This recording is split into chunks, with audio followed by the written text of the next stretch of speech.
Finally, after 2 weeks, Sentence to Be a Hero is back with its second episode, and what a last 2 weeks this has been. My gosh, there has been so much engagement farming, rage baiting, fear mongering around this series, and I'm like, wait, I didn't know this series was that popular. All the engagement farmers are actually coming after this show, and unfortunately people are lapping this crap up.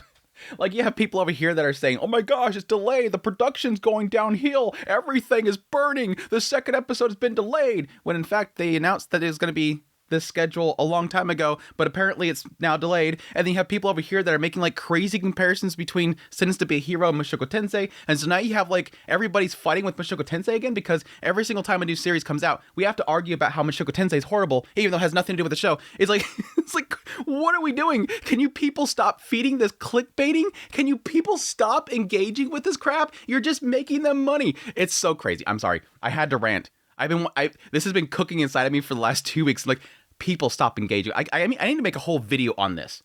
People stop engaging with this crap. You're fueling it. You're giving them money every time you engage with the crap. It's been crazy. It's been crazy. But yes, of course, the original, premiere, hour-long premiere was scheduled for that Saturday. I, too, also kind of had the thought process it was going to be like a Saturday schedule. But no, they said, okay, now that that's premiered, the regular schedule is on Thursday, and this is the second episode schedule. So here it is. It's finally here. And yes, like some people are kind of pointing out, and I do kind of agree, a little bit of a cutback on the production qualities, and I kind of expected that. I knew that unless whoever's backing this is pumping a ton of money into it, that first episode was like a pilot. That was like, get interested in this show, here's some crazy action set pieces, get engaged in this show, and then we'll go to the status quo. Episode 2 is probably the status quo. There's still some really cool moments in here animation-wise, but I kind of expect this is what I was expecting is going to be the status quo. As much as I don't like to have like the crazy line action stills where characters are going, ah, and you have the lines going past them, which was in episode 1 too. I seen that in episode 1. I'm like, yeah, that's going to be, you're going to see more of that in episode 2. It's fine. It's fine. It's not that bad, but I have to start agreeing with some people though around a lot of this, talk around the series. I'm starting to see some edits in Tereta. I'm starting to see some edits in there. I agreed with Mushoku Tensei stuff in the idea of like the styling. I said that in my first impressions in my first video. I see the styling as being very Mushoku Tensei, but I wasn't getting what a lot of people were saying with Edis and Tereta. Now I am. Like, she got that whole, like, Edis posing off the side.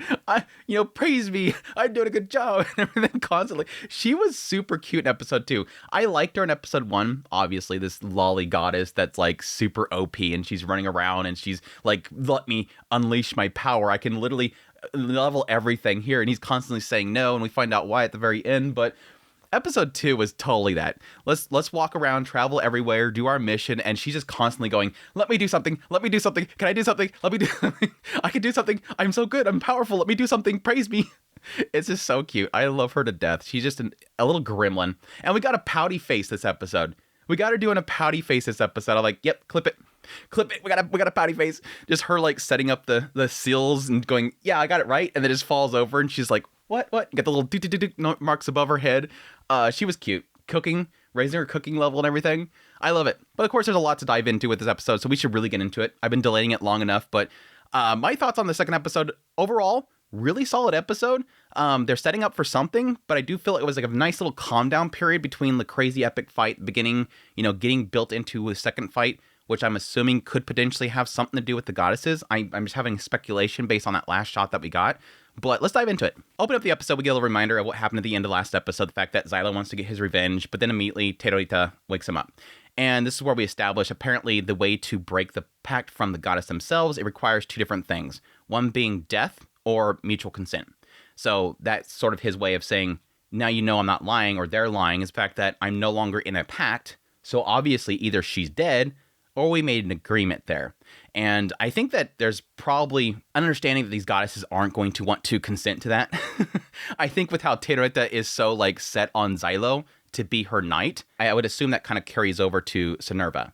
The assumption there is that she probably wouldn't have agreed to that either. So either way, Tereta says, no, I've chosen you as being my knight, so I'm going to follow you. And that's when we find out what their next orders are going to be, where we have a cut over to Kivia, who's talking to her commanding officer, and it seems like we get a little bit of a info dump out of nowhere that since the Fourth War of Subjugation began, which was the appearance of the Demon Blight #1, which I'm assuming is the original, Demon Blight or Demon Lord, which they call the Serpent, over 20 years, humanity has lost over half of its inhabitable land, and they can't let it progress any further, so they're sending the heroes unit down to Zhuanggan, and she's supposed to meet up with them. So it's kind of establishing a little bit of backstory here in the idea that, 20 years ago, they had this first Blight show up, they lost half of their land, and they gotta have to stop this stuff. Which, yeah, I think at this point, realizing they're sending this hero group down to this mine, they kind of emphasize later on about how this is kind of a lost cause. I'm assuming they're trying to test out Tereta. I think when the moment they were kind of sending them out there, I'm like, yeah, there's probably going to be a test for this. But yeah, that's when we get some introductions of some of the penal units, which one being Norgal Sinridge, who apparently is convinced that he's the king of the Federated Kingdom. It's so funny because they almost kind of imply the idea that he's crazy because he's died on the battlefield and he's been resurrected and he's just nuts. But no, he carried out this attack before then, and later on, Xylo even tells Kivia, no, that's just him. He doesn't have, a skewed mind because he's been resurrected so many times. That's just him. He's just crazy. He thinks that he's the leader of the land. It's gonna be funny if later on they find out that he's actually of this bloodline or whatever. But they kind of imply his connections to actual societies and whatnot within the world. They mentioned that Dota went off for repairs, which I'm guessing has something to do with the fact that he stole the goddess and he's probably gonna get messed with. But they said that he may have damaged him because he hit him too many times or something like that. And then yes, we meet one last person, which is Tatsuya. I've seen art of Tatsuya before, and I was kind of curious about him. I figured he'd just be this crazy skinny dude off the side. I figured he'd be a bandit or something like that. But apparently he's part of the penal group. And even though Xylo doesn't know, what he did to be penalized, it seems like the guy has lost himself. So they're kind of implying Tatsuya is a extreme example of them going through that resurrection process. That every single time they die and they're brought back to life, they lose a side of themselves. They're losing memories of themselves, their, self-awareness or whatever. This guy's gone. He looks like he's gone. Even Tereta points out, he looks like he's not there. He's distant. Something's gone. The 5-mile stare kind of thing going on there. It was cool to find out the guy's kind of a badass, though. Kind of cool to find the guy's a badass, though. He's seemingly controllable somewhat. He's listening to commands. He's just crazy berserker mode. That's where I'm kind of putting him, as sort of a berserker. Now watch. A few episodes down the line, we find out that he has a family and everything like that, and he's got some tragic backstory, or he runs back into his family or something like that, doesn't remember them, but then has a inkling about who they are and then saves their lives or something. You know what's coming. Anywho, they go to the town where the mines are at, they're supposed to be going to. That town itself seemingly has not been evacuated yet, which is kind of odd. Their informant guy's yeah, they should have evacuated everybody already. I'm not sure what's the holdup. My assumption is that the people in the town potentially know too much, or they're afraid that some of the people in the town know too much, and they're probably leaving them there to die.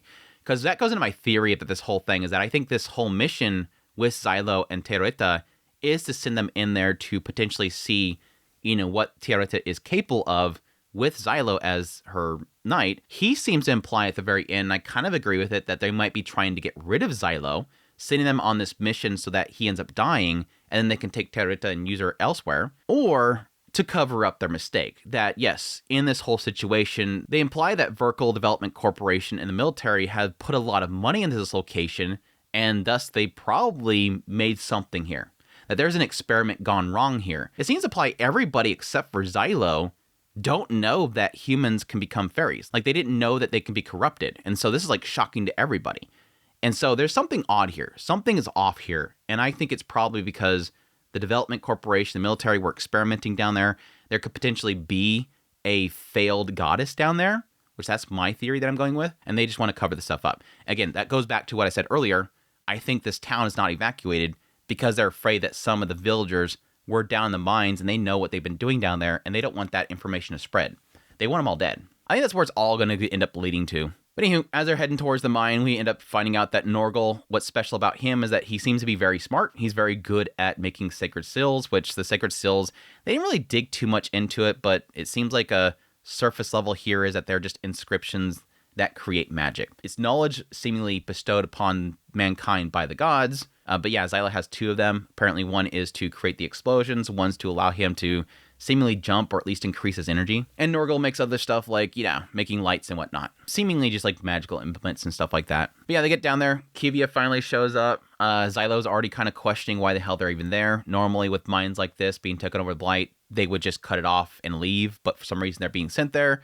Again, already here he's picking on the fact that, yeah, you guys are doing something with Terreta, right? Like, what are you guys doing? I didn't expect Kivia to have answers. I kind of expect that Kivia is going to be the knight that wants to follow orders and go with the knighthood, but at the same time is going to be slowly opening her eyes to the corruption in the military. She is Xylo before he discovered the truth. She's all duty bound until they see the thing that they just can't overlook anymore, and they're going to finally turn. It even kind of implies that later on with the idea of the civilians. No, we can't sacrifice our people. We got to follow the orders. The order said to do this. Hey, can we do this without losing too many people? Like, she's still asking. And he's like, oh, yeah, you are in a really tough position. Like, he understands you're trying to follow orders. You're trying not to step out of line. Yeah, we get to see Tatsuya in action. Him just going crazy berserker mode. It's like he doesn't even need backup. He just kills everything. But we should probably let him rest. And again, that goes to the berserker. They'll keep pushing forward. They'll keep attacking. Even if they're overexerting themselves, even if they're exhausting themselves, even if they're injured in many ways, they keep moving forward. They set up camp. Terreta the entire time keeps wanting to try to help making food. I am expert at cooking, right? The entire time she's just like yapping away. Xylo's just kind of like, yeah, whatever. Whatever. That's fine. Whatever. Norgal creates a Frieren killer. Norgal created a Frieren killer. Like, he creates this little supply box and it's got this crazy defense mechanisms on it. I'm like, yeah, that would kill Frieren. But then they get the distress signal, and yeah, we get the zombie fairies. Then we got to find out that apparently humans can be infected by the blight itself.